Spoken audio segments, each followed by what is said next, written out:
মধ্যপ্রাচ্যে সর্বাত্মক যুদ্ধে জড়িয়ে পড়ার আশঙ্কা তৈরি হয়েছে। মার্কিন প্রেসিডেন্ট ডোনাল্ড ট্রাম্প ইরানের পরমাণু স্থাপনা ধ্বংসের জন্য প্রয়োজনে মিলিটারি হস্তক্ষেপের ব্যাপারটি বিবেচনা করছেন। তবে এখনও চূড়ান্ত ঘোষণা নিয়ে অস্পষ্টতা রয়ে গেছে। এই অবস্থায় এখন আলোচনার কেন্দ্রবিন্দুতে রয়েছে ইরানের ফোর্দো পারমাণবিক স্থাপনা।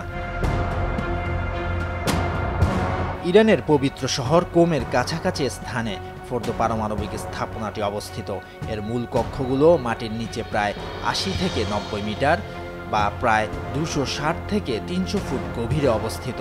সংবাদ মাধ্যমের প্রতিবেদন অনুযায়ী পরমাণু কেন্দ্রটি নিয়ে গর্বের অন্ত নেই ইরানের। তেহরান নাকি নিশ্চিত করেছে ফোর্দো পরমাণু কেন্দ্রটি যে কোনো ধরনের বিমান হামলা থেকে অনায়াসে রক্ষা পেতে পারে। ফলে অন্য পরমাণু কেন্দ্রগুলোর তুলনায় ফোর্দোকে ধ্বংস করা শত্রুপক্ষের কাছে অনেকটাই কঠিন। পাশাপাশি ফোর্দো পরমাণু ঘাঁটি বর্তমানে রাশিয়ার S-300 সহ ভূমি থেকে আকাশ অর্থাৎ সারফেস টু এয়ার নিক্ষেপযোগ্য ক্ষেপণাস্ত্র দ্বারা সুরক্ষিত। ২০০৯ সালে পশ্চিমী গোয়েন্দারা ফোর্দোর খোঁজ পায়। ২০২৫ সালের হিসেব অনুযায়ী ৬০% পর্যন্ত বিশুদ্ধ ইউরেনিয়াম সমৃদ্ধ করা হচ্ছে সেই পরমাণু কেন্দ্রে, যা পরমাণু অস্ত্রের জন্য প্রয়োজনীয় ৯০% সীমার কাছাকাছি। বিশেষজ্ঞদের মতে প্রতি ৩ মাসে আনুমানিক ১৬৬ কেজি ৬০% সমৃদ্ধ ইউরেনিয়াম উৎপাদন করে, যা আরও সমৃদ্ধ করা হলে ৪টি পারমাণবিক বোমা তৈরির জন্য যথেষ্ট।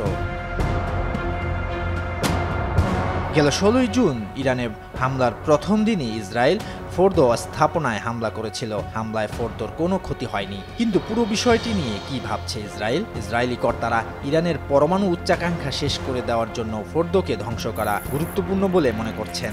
আর তাই তেহরানের ওই সুরক্ষিত পরমাণু কেন্দ্র ধ্বংস করার জন্য বিশ্বের সবচেয়ে শক্তিশালী বাংকার ধ্বংসকারী বোমা ম্যাসিভ অর্ডনেস পেনিটেটর বা MOP খুঁজছে ইসরায়েল, আর তা রয়েছে আমেরিকার হাতে। এর অপর নাম বাংকার বাস্টার। এই বোমা ৬০ মিটার গভীরের লক্ষ্যবস্তুকে ধ্বংস করে দিতে পারে। তবে বোমাটি ফেলতে যুক্তরাষ্ট্রকে B-2 বোমারু বিমান ব্যবহার করতে হবে। এই বিমানটি ১৩.৬ টন বিস্ফোরক সমৃদ্ধ বোমা বহন করতে সক্ষম।